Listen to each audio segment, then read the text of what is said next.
ہے آپ کا سلسلہ نسب۔ آپ کا نام محمد صلی اللہ علیہ وآلہ وسلم، والد صاحب کا نام عبداللہ تھا اور ان کے دادا کا نام عبد المطلب تھا، اور وہ آگے عبد مناف کے بیٹے تھے۔ عبد مناف بن قصہ بن کلاب بن مرہ بن کعب بن لوئی بن غالب بن فہر، انہی کے لقب سے ان کا نام قریش پڑا تھا، اور انہی کی طرف سے قبلہ قریش کی طرف یہ منسوب ہوئے تھے۔ یہ تھا آپ کا پہلا سلسلہ نسب، جو کہ بن نضر بن کنانہ بن خزیمہ بن الیاس بن مضر بن معد بن عدنان تک کمپلیٹ ہو جاتا ہے۔ عدنان کے بعد ان کا دوسرا سلسلہ نسب شروع ہوتا ہے، جو کہ حضرت ابراہیم علیہ الصلوۃ والسلام تک جاتا ہے، اور دوسرا سلسلہ نسب جب ابراہیم علیہ الصلوۃ والسلام سے ختم ہوتا ہے تو تیسرا ان سے شروع ہو کے حضرت آدم علیہ الصلوۃ والسلام تک جاتا ہے، جو کہ بہت لمبا ہے۔ ہم نے صرف پہلا حصہ پڑھا ہے جو کہ عدنان تک جاتا ہے۔ ان کا نام، نبی کریم صلی اللہ علیہ وسلم کا نام محمد صلی اللہ علیہ وآلہ وسلم تھا، اور پہلی کتابوں میں ان کا نام احمد تھا، تورات میں بھی، انجیل میں بھی، زبور میں بھی، اور آسمانوں پہ بھی ہمارے نبی کریم صلی اللہ علیہ وسلم کا نام احمد ہے۔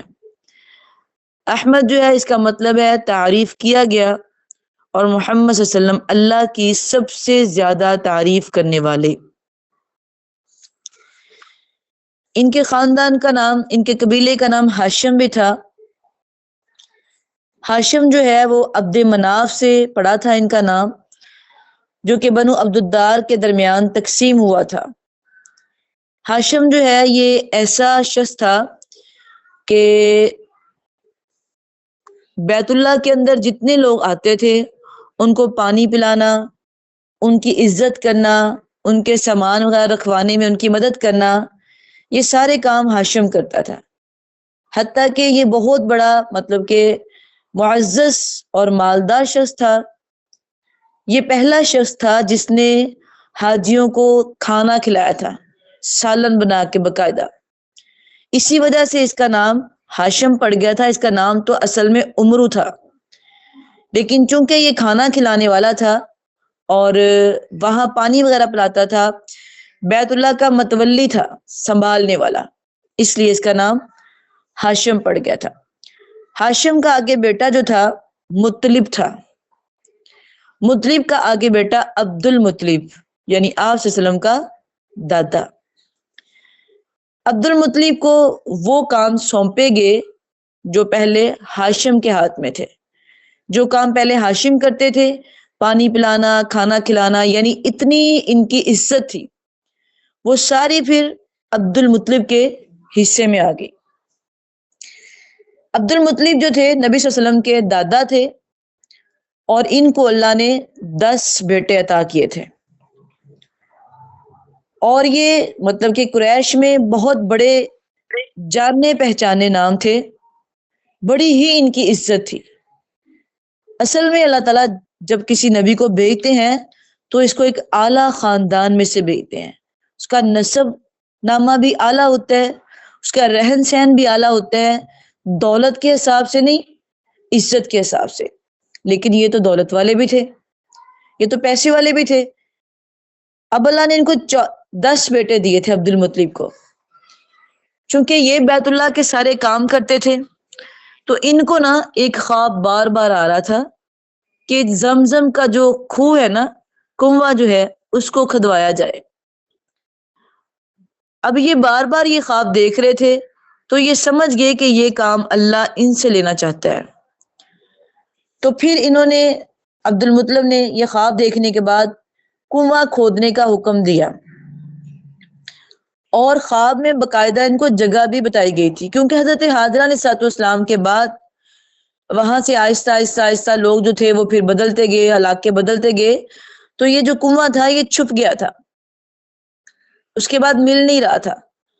تو ان کو پھر دوبارہ سے حکم دیا گیا کہ کھودیں، خواب میں دکھایا گیا ان کو، جگہ بھی باقاعدہ دکھائی گئی. تو انہوں نے پھر وہ کنواں جو تھا وہ کھودنا شروع کیا، جگہ اسی جگہ سے. تو جب یہ کنواں کھود رہے تھے تو وہاں پہ ان کے ساتھ بہت سارے لوگ تھے. کھدائی کے درمیان کھودتے کھودتے ان کو بہت ساری چیزیں ملی جو بنی جرہم، جس قبیلہ میں حضرت ہاجرہ تھی نا، اس قبیلے کا نام تھا. مکہ چھوڑتے وقت چاہے زمزم میں دفن کی تھی نا، وہ چیزیں ان کو ملنا شروع ہو گئی. تلواریں تھی، زرہ تھی، سونے کے کچھ ہرن تھے، مطلب کافی چیزیں تھی. عبد المطلب نے ان تلواروں سے کعبے کا دروازہ بنا ڈالا. سونے کے جو دونوں ہرن تھے وہ انہوں نے دروازے میں ہی فٹ کروا دیے، یعنی جو ان کو وہاں سے چیزیں ملی نا کھدائی کے درمیان، وہ انہوں نے بیت اللہ پہ لگا دی. اور حاجیوں کو زمزم پلانے کا بندوبست بھی کیا، جو ان سی چیزیں کنواں کھودنے کے بعد ضروری تھی، برتن شرتن یا اور چیزیں، وہ سارا انہوں نے بندوبست انہی پیسوں سے کیا جو ان کو وہاں سے کھدائی کے درمیان ملی تھی. اچھا، ایک واقعہ نا کھدائی کے درمیان اور پیش آیا کہ جب زمزم کا کنواں نمودار ہو گیا نا، مل گیا، تب قریش نے عبد المطلب سے جھگڑا شروع کر دیا. اب یہ جو قریش کے باقی لوگ تھے، آپ کا خاندان قریش ہی تھا نا، ہاشم، تو یہ جو باقی لوگ تھے انہوں نے اسی یعنی قبیلے کے لوگوں نے اپنے قبیلے سے لڑنا شروع کر دیا. کیا کیا انہوں نے؟ کیا کا مطالبہ کیا کہ یہ جو خدائی کا سامان ملا ہے نا، ہمیں بھی اس میں شریک کرو، یعنی یہ عزت تم اکیلے نہ لو، ہمیں بھی دو. عبد المطلب نے کہا کہ میں ایسا نہیں کر سکتا، اس کام کے لیے مجھے مخصوص کیا گیا ہے تو یہ کام میں ہی کروں گا. تو قریش نے باز نہ آئے، تو یہاں تک کہ ان کو فیصلہ کے لیے بنو سعد کی ایک عورت تھی اس کے پاس جانا پڑا. اب یہ لوگ اس کے پاس گئے، انہیں ساری بات بتائی. راستے میں بھی انہیں بڑی علامات سمجھ آئی، اور زمزم کا جو کام قدرت کی طرف سے عبد المطلب کو دیا گیا تھا تو یہ اس سے پوچھ کے آئے. تو جب واپس آئے تو عبد المطلب نے نظر مانی کہ اللہ نے مجھے 10 بیٹے دیے ہیں، تو میں اپنا ایک بیٹا اللہ کے راستے پہ قربان کر دوں گا. اچھا، انہوں نے یہ نظر کیوں مانی تھی؟ یہ انہوں نے وہیں پہ جب خدائی کا مطلب ہوا تھا نا، اس خوشی میں اپنی اس عزت کو محسوس کرتے ہوئے انہوں نے کہا تھا کہ میں ایک بیٹا، اللہ نے اگر مجھے 10 بیٹے دیے، میں ان میں سے ایک اللہ کے راستے میں ذبح کر دوں گا. اب انہوں نے مطلب کہ اللہ تعالیٰ نے دے دیے ان کو 10 بیٹے. عبد المطلب کے 10 بیٹے تھے جن کے نام یہ تھے.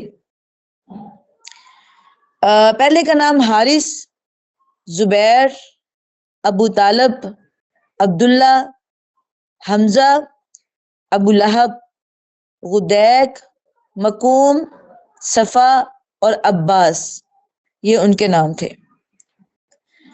تو کچھ کہتے ہیں کہ ایک اور بھی تھا، اس کا نام عبد الکعبہ تھا، لیکن آپ کے 10 بیٹے ہی مشہور ہیں.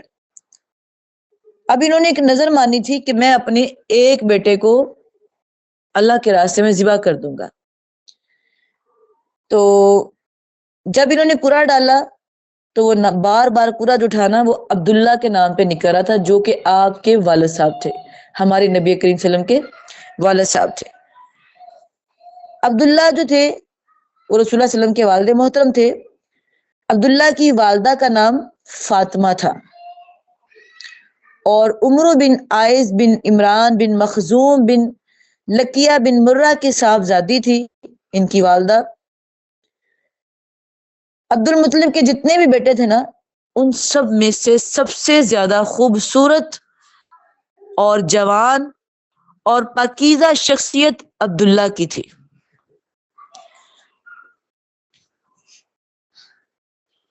یعنی سب سے زیادہ خوبصورت عبداللہ تھے، پاک باز بھی تھے، اور سب سے زیادہ پیار بھی عبد المطلب کو ان سے ہی تھا، اور یہ ذبی کہلاتے تھے. ذبی کہلانے کی وجہ یہی تھی جو انہوں نے منت مانی تھی. اچھا، جب وہ مطلب کہ 10 بیٹے ان کے ہو گئے، اب انہوں نے ذبح کرنا تھا اپنے بیٹے کو. تو انہوں نے پھر مطلب کہ پہلے قرہ ڈالا، جب قرہ ڈالا تو نام نکلا عبداللہ کا، پھر قرہ ڈالا، پھر عبداللہ کا نام نکلا، پھر قرہ ڈالا، پھر عبداللہ کا نام نکلا۔ اب جب 3 بار عبداللہ کا نام نکلا، انہوں نے پکڑا اپنے عبداللہ بیٹے کو، چھری پکڑی ذبح کرنے کے لیے خانہ کعبہ لے کے۔ لیکن قریش کے جو لوگ تھے اور خصوصاً عبداللہ کے جو ننہال والے تھے، یعنی بنو مخزوم کے جو لوگ تھے، وہ آگے سامنے، انہوں نے کہا کہ اے عبد المطلب، ایک بچے کو ذبح کرو گے تم؟ عبد المطلب نے کہا میں اپنی نظر کا کیا کروں؟ انہوں نے کہا کسی سے مشورہ کرو۔ مشورہ کے لیے وہ کسی عورت کے پاس گئے۔ اس عورت کے پاس جب گئے، اس نے کہا عبداللہ کو ایک سائڈ پہ کھڑا کرو، ایک سائڈ پہ 10 اونٹ کھڑے کرو، دونوں میں قرہ ڈالو، اگر تو عبداللہ کا نام نکل آتا ہے تو اونٹ ایک سائڈ پہ کر دینا، قرہ پھر ڈالنا، پھر عبداللہ کا نام نکل جائے پھر قرہ اونٹ سائڈ پہ کر دینا، پھر قرہ ڈالنا، جب تک قرہ میں اونٹوں کا نام نہیں نکل آتا تم قرہ ڈالتے رہنا۔ اب 1 بار 2 بار 3 بار 10 اونٹوں پہ قرہ ڈالا جا رہا تھا، حتیٰ کہ 100 اونٹ جب ہو گئے نا، ایک طرف 100 اونٹ ہو گئے، ایک طرف عبداللہ تھے، جب 100 اونٹ ہو گئے تو قرہ اونٹوں کے نام نکلا۔ اب عبد المطلب نے انہیں عبداللہ کے بدلے ذبح کر دیا اور عبداللہ بچ گئے، اور ذبح کر کے اونٹوں کو انہوں نے وہیں چھوڑ دیا۔ کوئی انسان اس میں سے کھانا چاہتا، کوئی درندہ کھانا چاہتا تو لے لیتا، کسی کو روکا نہیں جاتا تھا۔ اچھا، اس واقعہ سے پہلے نا مکے کے اندر جو خون بہا کی دیت تھی نا، میں نے آپ کو بتایا تھا قتل کا جو ہوتا ہے سارا فدیہ وغیرہ کیا ہوتا ہے، تو خون بہا کی جو دیت اگر کوئی دینا چاہتا تھا تو وہ 10 اونٹ دیتا تھا، لیکن اس کے بعد قتل کی دیت 100 اونٹ ہو گئے۔ قتل کے بدلے قتل ہوتا ہے، یا معافی ہوتی ہے، یا دیت ہوتی ہے، تو 100 اونٹ دیت، اور یہی دیت آگے چل کے شریعت نے بھی مقرر کر دی، یعنی نبی صلی اللہ علیہ وسلم نے بھی۔ اور آپ صلی اللہ علیہ وسلم کہا کرتے تھے کہ میں 2 ذبی کی اولاد ہوں، 2 ذبی کی اولاد ہوں۔ ایک تو اسماعیل علیہ السلام کو بھی ذبح کرنا چاہا تھا، تب اللہ نے دمبا بھیج دیا تھا۔ یہاں ان کے اپنے والد محترم کو بھی ذبح کرنے لگے تھے، تب بھی اللہ نے یہ اونٹوں والا معاملہ نکال دیا تھا۔ اس لیے آپ کہا کرتے تھے میں 2 ذبی کی اولاد ہوں۔ آپ کے والد کا نام عبداللہ اور آپ کی والدہ کا نام آمنہ تھا۔ جب یہ معاملہ ختم ہو گیا تو پھر آگے چل کے جو کام شروع ہوا وہ تھا عبداللہ کی شادی، یعنی آپ کے والد صاحب کی شادی۔ عبد المطلب نے اپنے صاحبزادے عبداللہ کی شادی کے لیے حضرت آمنہ کا انتخاب کیا۔ حضرت آمنہ کون تھی؟ وہ وہب بن عبد مناف بن زہرہ بن کلاب کی صاحبزادی تھی، اور نسب اور رتبے کے لحاظ سے قریش کی افضل ترین خاتون شمار ہوتی تھی، یعنی ان کی بہت زیادہ عزت تھی اپنے علاقے میں، بہت ان کو شان دی جاتی تھی، چونکہ والدہ جو آپ کی تھی، عزت تو اللہ نے دینی تھی۔ ان کے والد نسب اور شرف دونوں میں حیثیت سے بنو زہرہ کے سردار تھے، یعنی جو آمنہ تھی نا، ان کے والد صاحب بھی حیثیت کے حساب سے بھی اور شرف یعنی عزت کے حساب سے بھی بنو زہرہ کے سردار تھے، یعنی امیر بھی تھے اور عزت دار بھی تھے۔ وہ مکہ ہی میں رخصت ہو کر حضرت عبداللہ کے پاس آئے، مگر تھوڑے عرصے بعد عبداللہ کو عبد المطلب نے کھجور لانے کے لیے بھیجا مدینہ، اور وہ وہیں پہ انتقال کر گئے۔ اس کے بعد جب ان دونوں کی شادی ہو جاتی ہے تو کچھ روایت، کچھ مطلب کہ اہل علم لکھتے ہیں کہ عبداللہ جو تھے تجارت کے لیے ملک شام گئے تھے، چونکہ اس دور میں تجارت کا کام زیادہ چلتا تھا، اور تجارت جو تھی وہ اونٹوں وغیرہ پہ ہوتی تھی، یوں جیسے ہمارے پاس گاڑیاں، یہ سلسلہ نہیں تھا. تو تجارت کے لیے شام گئے تھے، تو ظاہر ہے اس کے بعد پھر مطلب کہ موبائل وغیرہ تو پاس نہیں ہوتے تھے، تو کوئی پتہ نہیں چلتا تھا کون کہاں پہ ہے کون کہاں نہیں ہے. قریش کے ایک قافلے کے ساتھ واپس آ گئے، بیمار ہو کر نہ مدینہ اتر گئے اور وہیں پہ مقام ابوا پر انتقال کر گئے آپ سلم کے والد محترم. تدفین وغیرہ اسی جگہ پہ ہو گئی مقام ابوا پر. اس وقت ان کی عمر جو تھی وہ 25 برس کی تھی، عبداللہ کی، یعنی آپ کے والد صاحب کی. کچھ کہتے ہیں کہ آپ سلم اس وقت پیدا ہوئے تھے، کچھ کہتے ہیں نہیں، لیکن زیادہ جو روایت ہے وہ یہی ہے کہ آپ کی پیدائش سے 4 ماہ پہلے یا 2 ماہ پہلے ان کا انتقال ہو گیا تھا، یعنی آپ کے والد صاحب کا. اور اس کے بعد حضرت آمنہ جو تھی وہ بہت ہی اچھی خاتون تھی، واپس نہیں گئی بلکہ سسرال میں رہتی ہے، چونکہ وہ اس وقت پریگننٹ بھی تھی نبی صلی اللہ علیہ وسلم کے ساتھ، تو اس لیے وہ واپس نہیں گئی، وہیں پہ رہی. تو اس کے بعد جو مطلب کہ عبد المطلب کا جو پوتا تھا، بیٹا جو تھا وہ عبداللہ، وہ فوت ہو گیا اور آمنہ نے وہیں پہ رہنا شروع کر دیا. دنیا میں آئے. عبداللہ جو تھے جب دنیا سے گئے ہیں، یہ کیا چھوڑ کے گئے ہیں؟ 5 اونٹ، بکریوں کا ایک ریوڑ،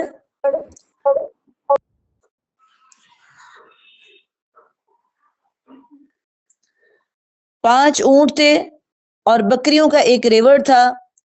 ایک حبشی لونڈی تھی جن کا نام برکت تھا، اور اس کی کنیت جو تھی وہ ام ایمن تھی. یہ وہی ام ایمن ہے جو آگے چل کے مسلمان بھی ہوئی، آپ سلم کے ساتھ بھی بڑا پیار کیا کرتی تھی. اکثر آپ کو یہ جمعے والے دن کھانا بنایا کرتی تھی، آپ اور صحابہ ان کے گھر جا کے کھایا کرتے تھے.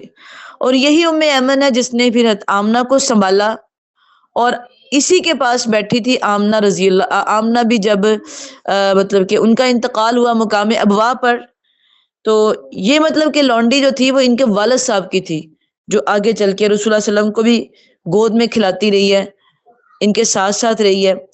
اس طرح وقت گزرتا گیا. اسی دوران جو تھا وہ ایک واقعہ فیل پیش آیا تھا.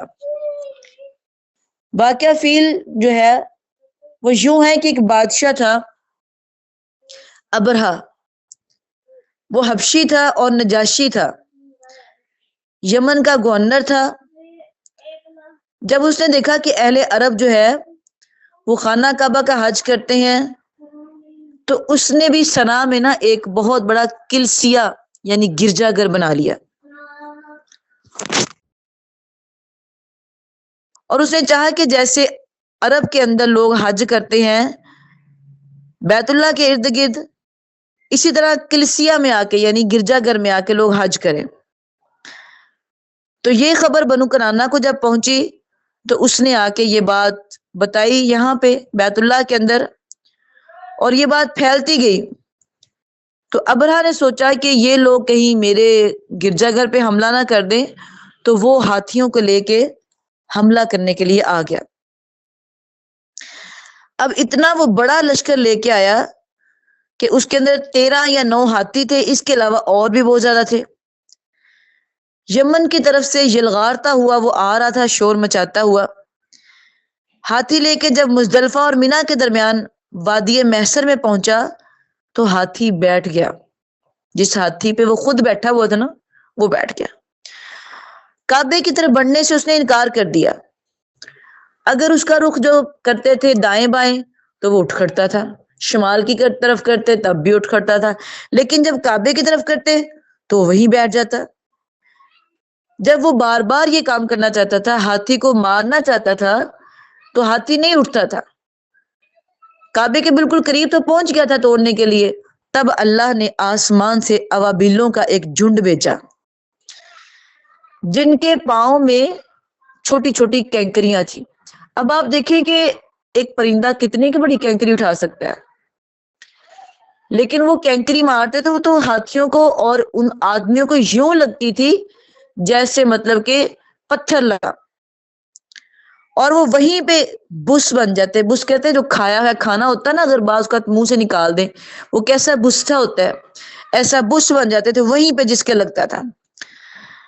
تو ہر چڑیا کے پاس, ہر ابابیل کے پاس 3 کینکریاں تھی, ایک چونچ میں اور 2 ان کے پنجوں میں. جس کو لگ جاتی اس کے اعضاء کٹنا شروع ہو جاتے اور وہ مر جاتا. یہ کینکریاں جو تھی وہ ہر آدمی کو نہیں لگتی تھی, اسی کو لگتی تھی جو کہ چڑھائی کرنے کے لیے آیا تھا. اور جب ایسی اس کے اندر بھاگ دوڑ مچی کہ لوگ بھاگنے لگے, کوئی کدھر بھاگ رہا تھا کوئی کدھر بھاگ رہا تھا. ادھر ابرہا پر بھی اللہ نے ایسی ہی آفت بھیجی, اس کی انگلیوں کے پورے جھڑ گئے اور اس نے نہ بھاگنا شروع کر دیا. اور وہ بھاگتا بھاگتا سنا پہنچ گیا. سنا ایک پہاڑی تھی جو کہ پاس ہی تھی, وہاں پہنچا نا تو جب اس کی ایک انگلیاں جڑی, پھر دوسری جڑی, پھر تیسری جڑی, حتیٰ کہ وہ یوں ہو گیا جیسے مرغی کا چوزا ہوتا ہے نا, وہ ایسے ہو گیا. اس کا سینہ پھٹ گیا, اس کا دل باہر نکل آیا اور وہ مر گیا. اللہ کبھی بھی یہ بات برداشت نہیں کرتے کہ اس کے گھر کے اوپر کوئی چڑھائی کرے. قیامت کے قریب بھی جب اس کے گھر کے اوپر ایک حبشی نے چڑھائی کرنی ہے نا, اسی وقت قیامت آ جانی ہے. ابرہا کے اس موقع پر حملہ کرنے پر بہت سارے لوگ ڈر گئے, بھاگ گئے. یہ واقعہ آپ صلی اللہ علیہ وسلم کی پیدائش سے تقریباً 50 یا 55 دن پہلے محرم میں پیش آیا. اور یہ جب پیش آیا فروری کا مہینہ تھا یا مارچ کا مہینہ تھا, اور 571 ہجری تھی جب یہ واقعہ پیش آیا. اصل میں یہ اللہ تعالیٰ کی ایک بہت بڑی نشانی تھی کہ انہوں نے اللہ کے گھر کو توڑنا چاہا, اللہ نے ان کو ہی توڑ دیا, درم برم کر دیا, برباد کر دیا. یہ اللہ تعالیٰ دکھانا چاہتا تھا کہ جو میرے گھر کی طرف انگلی بھی اٹھائے گا تو میں اس کا یہی حال کر دوں گا. تو اس واقعے کے بعد بیت اللہ کی اور عزت لوگوں کی نگاہوں میں بڑھ گئی. پہلے بھی تھی, ظاہرہ اللہ کا گھر تھا, لیکن اس واقعے کے بعد پھر اور بڑھ گئی اور ان کو عزت مل گئی. اور یہ جو مطلب کہ عبد المطلب تھے اور جو اور بھی قریش کے لوگ تھے جو اس کی حفاظت کرتے تھے, ان کو مطلب کہ لوگوں نے کہا کہ دیکھیے وہ ابرہا جو ہے وہ چڑھائی کر رہا ہے بیت اللہ کے اوپر, تو اس نے کہا اللہ کا گھر ہے تو اللہ اس کو ضرور بچائے گا. خود بھی کوشش کر رہے تھے, سائڈوں پہ ہو گئے تھے لوگ, لیکن ابھی اسی دوران وہ آ ہی رہا تھا تو اللہ تعالیٰ نے ان کو سب کو تہس نہس کر دیا, برباد کر دیا. اس کے 55 دن بعد آپ صلی اللہ علیہ وسلم دنیا میں آئے تھے, اور یہ تھا آپ صلی اللہ علیہ وسلم کا جو خاندان بنو ہاشم بنو قریش. کل انشاءاللہ آپ صلی اللہ علیہ وسلم کی ولادت سے آگے شروع